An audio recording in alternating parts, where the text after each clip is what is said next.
আল্লাহর কসম করে বলি, যে সমস্ত নারীরা স্বামীকে অভিশাপ দেয়, ও মরে গেলেই বাঁচতাম, ওরে ছেড়ে দিলেই বাঁচতাম, ওর পালে এসে শান্তি হলো না, আমার কপালে সুখ হলো না, বড়া পড়া মরে না কেন, বড়া পড়ার সংসারে এসে সুখ হলো না, এই হারামজাদার সংসারে এসে সুখ হলো না, আল্লাহর কসম করে বলি, যে সমস্ত নারীরা স্বামীকে অভিশাপ দিবে, ইয়াউমুল কিয়ামতের ময়দানে বিনা হিসাবে তারা জাহান্নামে প্রবেশ করবে। জোরে বলেন আল্লাহু আকবার।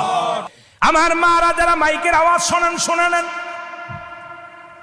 যত আপনার নামাজ, আপনার রোজা, আপনার হজ সব কিছু বরবাদ হয়ে যাবে যারা স্বামীকে লানত করবেন, স্বামীকে যারা অভিশাপ করবেন, স্বামীর বিরুদ্ধে অভিযোগ করবেন, স্বামীর প্রশংসা করবেন। আল্লাহর দরবারে আপনি নেকি পাবেন, আল্লাহর দরবারে নফল বন্দেগী পাবেন।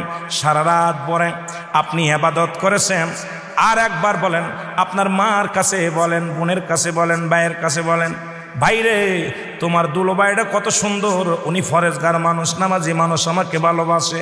যদি স্বামীর প্রশংসা করো, এই দুনিয়ার মধ্যে নফল ইবাদত হয়ে যাবে, তোমার নেকি হবে, আমলনামায় লেখা হবে।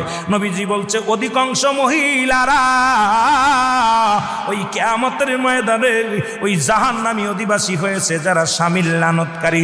জোরে জোরে চিল্লায়া বলা যাবে না আল্লাহু আকবার।